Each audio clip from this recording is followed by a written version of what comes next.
Hi friends, ಎಲ್ಲರೂ ಹೇಗಿದ್ದೀರಾ? Welcome back to my channel. Friends, ಅಕ್ಕಿ, ಉದ್ದಿನಬೇಳೆ, ಕಡಲೆಬೇಳೆ ನೆನೆಸ್ದೇನೆ ಈಸಿಯಾಗಿ ಹೊಸ ಥರದ್ದು ದೋಸೆ ಮಾಡೋದನ್ನು ನಾನು ತೋರಿಸ್ತಾ ಇದ್ದೀನಿ. ನಾನಿಲ್ಲಿ ಮುಕ್ಕಾಲು ಕಪ್ನಷ್ಟು ಚಿರೋಟಿ ರವೆನ ತೊಗೊಂಡಿದ್ದೀನಿ. ನೋಡಿ, ಮುಕ್ಕಾಲು ಕಪ್ನಷ್ಟು ಸಣ್ಣ ರವೆ ಅಥವಾ ಚಿರೋಟಿ ರವೆ ಏನು ಹೇಳ್ತಾರೆ ಅದನ್ನು ತೊಗೊಂಡಿದ್ದೀನಿ. ಅದಕ್ಕೆ ಸ್ವಲ್ಪ ನೀರನ್ನು ಹಾಕಿ ಕಂಪ್ಲೀಟಾಗಿ ಈ ರೀತಿ ಮಾಡಿಕೊಂಡು, ಅಂದರೆ ಎಲ್ಲ ಕಡೆಗೂ ಮಿಕ್ಸ್ ಆಗೋ ರೀತಿನಲ್ಲಿ ಮಾಡಿಕೊಂಡು, ಅವಶ್ಯಕತೆ ಇತ್ತು ಅಂದರೆ ಇನ್ನು ಸ್ವಲ್ಪ ನೀರನ್ನು ಹಾಕಿ ನಾನು ಒಂದರ್ಧ ಗಂಟೆ ಇದನ್ನು ನೆನೆಯೋದಕ್ಕೆ ಬಿಡ್ತಾ ಇದ್ದೀನಿ ಅಷ್ಟೇ. ಯಾಕೆಂದರೆ ರವೆ ಹರಳುತ್ತೆ ನೋಡಿ, ಆ ಕಾರಣಕ್ಕೋಸ್ಕರ ಸ್ವಲ್ಪ ಹೊತ್ತು ಒಂದರ್ಧ ಗಂಟೆ ನೆನೆಸ್ಬೇಕು ಅಷ್ಟೇನೆ. ಈಗ ಈ ರೀತಿ ಮಾಡಿ ನೋಡಿ, ಅಷ್ಟು ತೆಳು ಇದ್ದರೆ ಸಾಕು. ಈಗ ಒಂದು ಪ್ಲೇಟನ್ನು ಮುಚ್ಚಿ ನಾನು ಹಾಗೆ ಒಂದರ್ಧ ಗಂಟೆ ಬಿಟ್ಟಿದ್ದೀನಿ. ಈಗ ನೋಡಿ, ಕಂಪ್ಲೀಟಾಗಿ ನೆಂದಿದೆ, ಕಾಣಿಸ್ತಿದೆ ಅಲ್ಲ ನಿಮಗೆ. ಈಗ ರವೆ ನೆಂದಿದೆ. ಈ ರವೆನ ತಗೊಂಡು ಮಿಕ್ಸಿ ಜಾರ್ಗೆ ಹಾಕೋತಾ ಇದ್ದೀನಿ. ಮಿಕ್ಸಿ ಜಾರಲ್ಲಿ ನಾನು ತೆಂಗಿನಕಾಯಿನ ಸ್ವಲ್ಪ ದಪ್ಪ ದಪ್ಪ ಹಚ್ಕೊಂಡು ಪೌಡರ್ ಮಾಡಿ ಇಟ್ಕೊಂಡಿದ್ದೆ. ಈಗ ಅದೇ ಜಾರಿಗೆ ರವೆನ ಹಾಕ್ಕೊಳ್ತಾ ಇದ್ದೀನಿ. ಮತ್ತು ಈಗ ಮುಕ್ಕಾಲು ಕಪ್ನಷ್ಟು ಕಾಯಿ ತುರಿನ ಹಾಕ್ಕೊತಾ ಇದ್ದೀನಿ. ಈಗ ಇದಕ್ಕೆ ಸ್ವಲ್ಪ ರುಚಿಗೆ ತಕ್ಕಷ್ಟು ಉಪ್ಪನ್ನು ಹಾಕ್ತಾ ಇದ್ದೀನಿ. ದಪ್ಪದ ಬೇಕಂದ್ರೂ ಹಾಕೋಬೋದು, ನಾನಿಲ್ಲಿ ಸಣ್ಣದೇ ಹಾಕ್ತಾಯಿದ್ದೀನಿ. ಮುಕ್ಕಾಲು ಕಪ್ನಷ್ಟು ನೀರನ್ನು ಹಾಕಿ ಗ್ರೈಂಡ್ ಮಾಡ್ಕೊಳ್ಳಿ ಸಣ್ಣಗೆ. ನೋಡಿ, ಈ ರೀತಿಯಾಗಿ ಸಣ್ಣಗೆ ಗ್ರೈಂಡ್ ಮಾಡ್ಕೋಬೇಕು. ಇಷ್ಟು ತೆಳು ಇದ್ದರೆ ಸಾಕು, ತುಂಬ ಗಟ್ಟಿನೂ ಬೇಡ, ಇನ್ನೂ ತೆಳುನೂ ಬೇಡ. ನೋಡಿ, ಈ ಥರ ನುಣ್ಣಗೆ ಆಗಿರಬೇಕು. ಈ ಥರ ನುಣ್ಣಗಾಗಿದ್ರೇ ತುಂಬ ದೋಸೆ ಚೆನ್ನಾಗಿ ಬರುತ್ತೆ. ತೆಳು ಬೇಕಾದರೂ ಮಾಡ್ಕೋಬೋದು, ಮಂದ ಬೇಕಾದರೂ ಮಾಡ್ಕೋಬೋದು. ಸಣ್ಣಗೆ ನುಣ್ಣಗೆ ರುಬ್ಬಿತ್ತು ಅಂದರೆ ನಾನು ಪ್ಲೇಟನ್ನು ಮುಚ್ಚಿ ಈಗ ಎತ್ತಿಡ್ತಾ ಇದ್ದೀನಿ. ರಾತ್ರಿ ಪೂರ ಇದೇ ರೀತಿಯಾಗಿ ನೆನೆಯೋದಕ್ಕೆ ಬಿಡ್ತಾ ಇದ್ದೀನಿ. ಇನ್ಸ್ಟೆಂಟಾಗೂ ಮಾಡ್ಕೋಬೋದು. ಈಗ ದೋಸೆ ರೆಡಿ ಆಯ್ತಲ್ವ, ದೋಸೆ ಹಿಟ್ಟು, ಅದಕ್ಕೊಂದು ಚಟ್ನಿ ಬೇಕಲ್ವಾ, ಚಟ್ನಿ ಮಾಡೋಣ. ನಾನು ಒಣಮೆಣ್ಸಿನ್ಕಾಯಿನ ನೆನೆಸಿಟ್ಕೊಂಡಿದ್ದೀನಿ, ಒಂದು 8 ನೆನೆಸಿಟ್ಕೊಂಡಿದ್ದೀನಿ. ನಿಮಗೆ ಎಷ್ಟು ಬೇಕೋ ಅಷ್ಟು ಹಾಕ್ಕೋಬೋದು. ಮತ್ತು ಒಂದು ಬೌಲ್ನಷ್ಟು ಈರುಳ್ಳಿನ ಹಚ್ಚಿಟ್ಕೊಂಡಿದ್ದೀನಿ. ಮತ್ತು ಸ್ವಲ್ಪ ಬೆಳ್ಳುಳ್ಳಿನ ತೊಗೊಂಡಿದ್ದೀನಿ. ನೋಡಿ, ಬೆಳ್ಳುಳ್ಳಿದು ಸಿಪ್ಪೆ ಎಲ್ಲ ತೆಗೆದು ಬಿಡಿಸಿಟ್ಕೊಂಡಿದ್ದೀನಿ. ನಾನಿಲ್ಲಿ ಟೊಮೊಟೊನ ಯೂಸ್ ಮಾಡ್ತಾ ಇದ್ದೀನಿ. ನೀವು ಬೇಕಂದರೆ ಹುಣಸೆಹಣ್ಣು ಕೂಡ ಹಾಕ್ಕೋಬೋದು. ಟೊಮೊಟೊ ಬೇಡ ಅನ್ನೋದಿತ್ತು ಅಂದರೆ ಹುಣಸೆಹಣ್ಣು ಹಾಕ್ಕೋಬೋದು. ನಾನಿಲ್ಲಿ ಟೊಮೊಟೊ ಯೂಸ್ ಮಾಡ್ತಾ ಇದ್ದೀನಿ. ಈಗ ಮಿಕ್ಸಿ ಜಾರಿಗೆ ಈರುಳ್ಳಿ,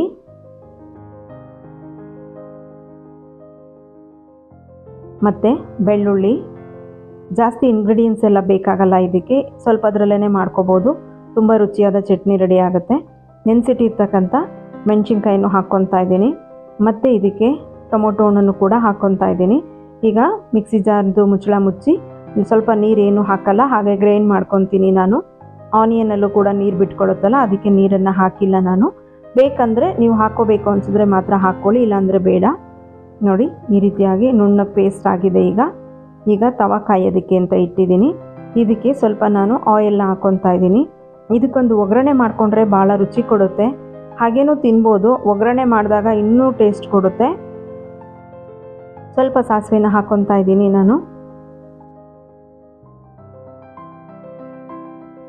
ಸಾಸಿವೆ ಸಿಡಿತಿದ್ದಾಗೇ ಸ್ವಲ್ಪ ಮೆಣಸಿನ್ಕಾಯಿ ಹಾಗೂ ಕರಿಬೇವಿನ ಸೊಪ್ಪನ್ನು ಹಾಕಿ ರುಬ್ಬಿಟ್ಕೊಂಡಿರ್ತಕ್ಕಂಥ ಏನು ಈರುಳ್ಳಿ, ಟೊಮೊಟೊ, ಮೆಣಸಿನ್ಕಾಯಿ ರುಬ್ಕೊಂಡಿದ್ವಲ್ಲ, ಆ ಪೇಸ್ಟನ್ನು ತವಾಗೆ ಹಾಕಿ ಈ ರೀತಿ ಫ್ರೈ ಮಾಡ್ಕೊಳ್ಳಿ.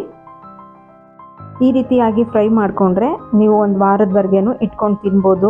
ರೈಸಿಗೆ, ಚಪಾತಿಗೆ ಎಲ್ಲದಕ್ಕೂ ಚೆನ್ನಾಗಿರುತ್ತೆ. ದೋಸೆಗೆ ಅಂತ ಅಲ್ಲ, ರೈಸಿಗೂ ಕೂಡ ತಿನ್ಬೋದು. ಹಾಗೆ ತಿಂದರೆ ಹಾಗೇನೂ ತಿನ್ಬೋದು. ಹಾಗೆ ಯೂಸ್ ಮಾಡಿಕೊಂಡ್ರೆ ಜಾಸ್ತಿ ದಿನ ಇಡೋದಕ್ಕಾಗಲ್ಲ. ಆ ಕಾರಣಕ್ಕೋಸ್ಕರ ಈ ರೀತಿಯಾಗಿ ಸ್ವಲ್ಪ ನೀವು ಪೇಸ್ಟನ್ನು ಸ್ವಲ್ಪ ಬಿಸಿ ಮಾಡಿ, ಅಂದರೆ ನೀರಿನ ಅಂಶ ಹೋಗೋವರೆಗೂ ಅದರಲ್ಲಿ ಆಯಿಲ್ ಬಿಟ್ಕೊಳ್ಳೋಷ್ಟು ಫ್ರೈ ಮಾಡಿಕೊಂಡ್ರೆ ನೀವು ಒಂದು ವಾರ 15 ದಿನದವರೆಗೂ ಇಟ್ಕೊಂಡು ಯೂಸ್ ಮಾಡ್ಕೋಬೋದು. ಈ ಚಟ್ನಿನ ಇನ್ಸ್ಟೆಂಟಾಗಿ ಬೇಗ ತಗೊಂಡು ಯಾವುದಕ್ಕೆ ಬೇಕಾದರೂ ಯೂಸ್ ಮಾಡ್ಕೋಬೋದು. ನೋಡಿ, ರುಚಿಗೆ ತಕ್ಕಷ್ಟು ಉಪ್ಪನ್ನು ಹಾಕ್ಕೊತಾ ಇದ್ದೀನಿ. ಈಗ ನಾನು ನೋಡ್ತಾ ಇದ್ದೀರಲ್ವ, ಎಷ್ಟು ತೆಳು ಇದ್ದಿದ್ದು ಬರ್ತಾ ಬರ್ತಾ ಸ್ವಲ್ಪ ಗಟ್ಟಿ ಆಗ್ತಿದೆ, ಮತ್ತು ಆಯಿಲ್ ಅಂಶ ಬಿಟ್ಕೊತಾ ಇದೆ. ನಾನೇನು ಒಗ್ಗರಣೆಗೆ ಹಾಕಿದೆ ಆ ಆಯಿಲ್ ಅಂಶ ಎಲ್ಲ ಬಿಟ್ಕೋಬೇಕು.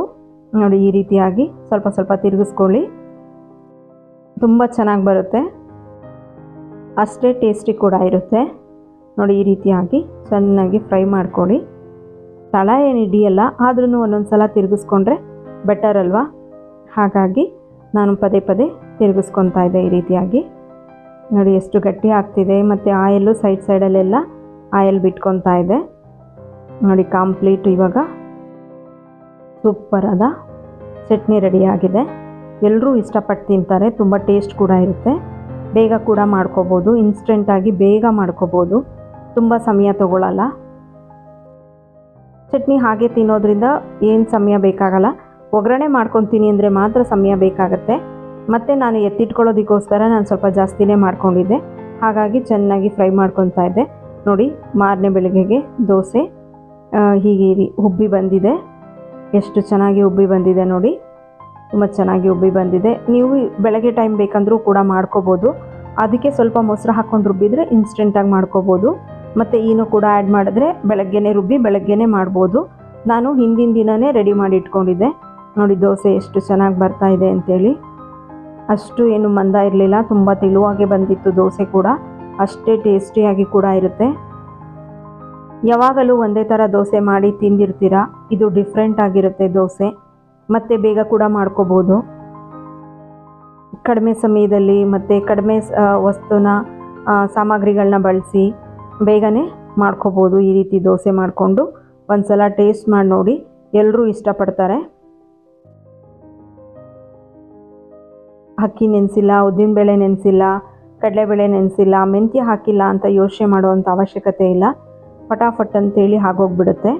ನೋಡಿ ದೋಸೆ ಎಷ್ಟು ಚೆನ್ನಾಗಿ ಹಾಕ್ತಿದ್ದಾಗೇ ಎಲ್ಲ ಕಡೆ ಸ್ಪ್ರೆಡ್ ಆಗ್ತಿದೆ. ಸುತ್ತ ತಿರುಗಿಸೋದು ಮಾಡೋದು ಆ ಥರ ಏನೂ ಬೇಕಾಗಿಲ್ಲ. ಅಷ್ಟೇ ತೆಳು ಕೂಡ ಆಗ್ತಾ ಇದೆ, ಮಂದ ಕೂಡ ಬರ್ತಾ ಇಲ್ಲ. ನೀವು ಮಂದ ಬೇಕಂದ್ರೂ ಹಾಕ್ಕೊಂಡು ಸೆಟ್ ದೋಸೆ ಥರ ಮಾಡ್ಕೋಬೋದು. 3/4 ಕಪ್ಪು ರವೆ, 3/4 ಕಪ್ಪು ತೆಂಗಿನಕಾಯಿ ತುರಿನಲ್ಲಿ 6 ದೋಸೆಗಳಾಗಿದ್ವು.